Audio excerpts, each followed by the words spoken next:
Podemos dizer que existem três princípios básicos da estatística: a população, a amostra e a variável.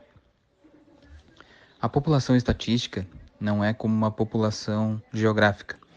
A população estatística são os elementos, objetos do estudo. A população geográfica pode conter objetos que não interessam ao estudo. Por exemplo, uma pesquisa para presidente do Brasil. A população geográfica são todos os brasileiros. A população estatística são todos os eleitores. Ou seja, a população estatística ela é menor do que a população geográfica, neste caso. É impossível também entrevistar todos os eleitores. Então, nesse ponto, nós usamos a amostra, que entrevistará uma parte da população estatística. Dentro da pesquisa, nós teremos uma condição ou característica dos elementos da população, que chamaremos de variável. A variável pode ser qualitativa ou quantitativa. Dentro da organização dos dados da pesquisa, primeiramente os dados são inseridos em uma tabela primitiva. Neste momento não se pode tirar muitas informações dessa tabela. Em seguida nós fizemos a distribuição da frequência, que é a construção da tabela a partir dos dados primitivos. É realizada uma organização dos dados conforme a quantidade de vezes que eles surgem em cada categoria. Posterior a isso, nós podemos fazer um gráfico, que seria a forma ilustrativa de demonstrar esses dados. Na análise dos dados da pesquisa, nós teremos as medidas de posição, que são medidas de tendência central. As medidas de posição representam uma série de dados orientando a posição desses dados. Dentre essas medidas, nós temos a moda, a mediana e a média. A moda é o elemento que mais aparece. A mediana é uma medida de tendência central da pesquisa. A média, ela é definida por um valor significativo de uma lista de números. Ela não é o valor central da mediana. Dentre as medidas de tendência central, a média aritmética é uma das medidas de centralidade que resulta na soma de todos os dados dividido pela sua quantidade. A moda é o número que aparece com mais frequência na pesquisa. A mediana é o número a qual divide a série em duas séries, sendo que as duas séries contêm o mesmo número de elementos. Quando a amostra é par, a mediana será o elemento da ordem. Quando a amostra é ímpar, a mediana será a média dos elementos da ordem. As medidas de dispersão são utilizadas para determinar a variabilidade de um conjunto de dados. Dentre elas, nós podemos citar desvio padrão, variância e coeficiente de variação. O desvio padrão indica o quanto o dado é parecido. Quanto mais próximo de zero, mais homogêneos são os dados. A variância é igual ao desvio padrão ao quadrado. Com ele é possível analisar o quão distante o valor está da média. O coeficiente de variação é frequentemente expresso como uma porcentagem, sendo definido como a razão do desvio padrão pela média. Correlação e regressão linear. A correlação basicamente é usada para estudar quão consistentemente duas variáveis mudam em conjunto. Exemplos de variáveis que podem estabelecer relações entre elas: uso do cigarro e incidência de câncer, vocabulário e compreensão da leitura. A correlação é um instrumento que vai descobrir e medir essa relação. Ainda em correlação, nós temos o diagrama de dispersão. O diagrama de dispersão é um gráfico onde cada ponto plotado representa um par observado de valores para as variáveis dependente e independente. A cada correlação está associada como uma imagem uma relação funcional. Relação funcional versus relação estatística. Basicamente, considerando o perímetro e o lado de um quadrado, estão relacionados, pois atribuindo um valor ao lado, é possível determinar exatamente o valor do perímetro. Esta é uma relação funcional. A relação estatística, se levar em consideração entre o peso e a estatura de um grupo de pessoas, é bem menos precisa e pode acontecer que as estaturas iguais correspondem a pesos diferentes.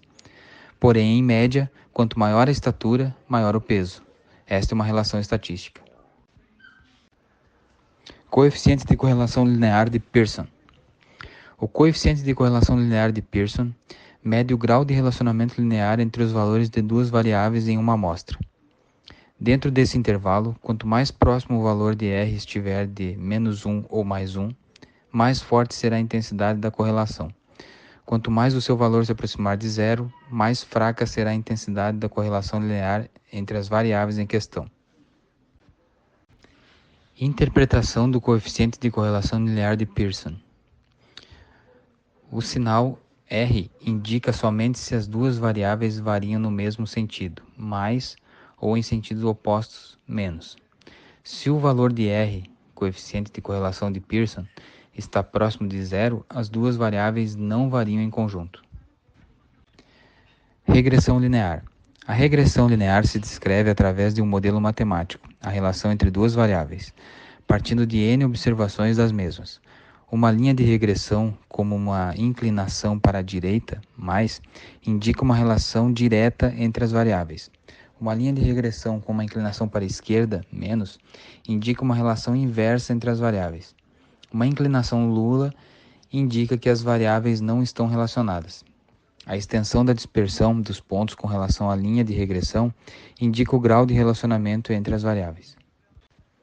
Ainda na regressão linear, observamos que a correlação indica o grau de associação entre duas variáveis, e a regressão diz respeito à capacidade de prever um valor baseado no conhecimento do outro. Interpolação e extrapolação. A linha de regressão permite interpolar, gerar valores esperados entre os pontos de dados, e extrapolar, gerar valores esperados fora do intervalo dos pontos de dados. Na probabilidade, a teoria se justifica por motivo que a maioria dos casos que a estatística trata vem de natureza aleatória ou probabilística. Na probabilidade, nós temos o espaço amostral, formado por todos os resultados possíveis de um experimento aleatório. É denominado finito uniforme caso tenha uma quantidade finita de elementos, sendo todos eles igualmente prováveis. Portanto, o espaço amostral de todos os resultados possíveis será denotado por S, espaço amostral. Em probabilidade também temos o evento, que na realidade é um subconjunto do espaço amostral, ou seja, um evento não se domina em resultados diversos, tem um interesse em algum resultado específico. A partir do momento que tenho um conhecimento do espaço amostral e evento, é possível calcular a probabilidade que ocorre e com isso é chamado de conceito clássico de probabilidade. Seja S um espaço amostral finito e uniforme e E um evento qualquer desse espaço, a probabilidade de A, denotada por P, é dada por P, que é igual a N de E dividido por N de S, onde NS é o número de resultados possíveis por experimento e NE é o número de resultados favoráveis à ocorrência do evento. Prioridades da probabilidade é um conjunto qualquer do espaço amostral S e um evento E qualquer. E, por sua vez, todo evento E corresponde a uma probabilidade, em que 0 é menor ou igual a P, que é menor ou igual a 1. É comum representar uma probabilidade em forma de porcentagem, em que 0% é menor ou igual a P, que é menor ou igual a 100%. Eventos complementares. Sendo que um evento pode ou não ocorrer, P é a probabilidade que ocorra e Q é a probabilidade que ele não ocorra. Sendo assim, sempre existirá a relação P mais Q igual a 1, logo Q igual a 1 menos P. Eventos independentes. Dizemos que dois eventos são independentes quando a realização ou não realização de um dos eventos não afeta a probabilidade de realização do outro, e vice-versa. Eventos mutuamente exclusivos. Dizemos que dois ou mais eventos são mutuamente exclusivos se a realização de um excluir a realização do outro, ou um dos outros. Se dois eventos são exclusivos, a probabilidade para que se realize é igual à soma das probabilidades para que cada um deles se realize.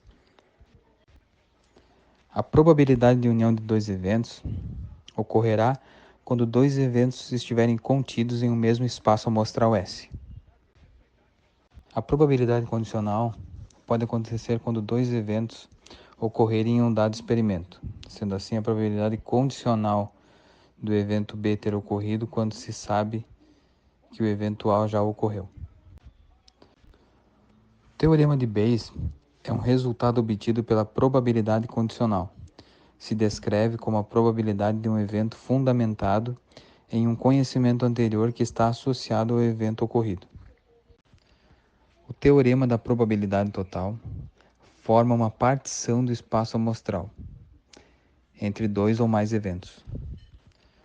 O teorema de Bayes descreve a probabilidade de um evento. O teorema mostra como alterar as probabilidades a priori, tendo em vista novas evidências para obter probabilidade a posterior.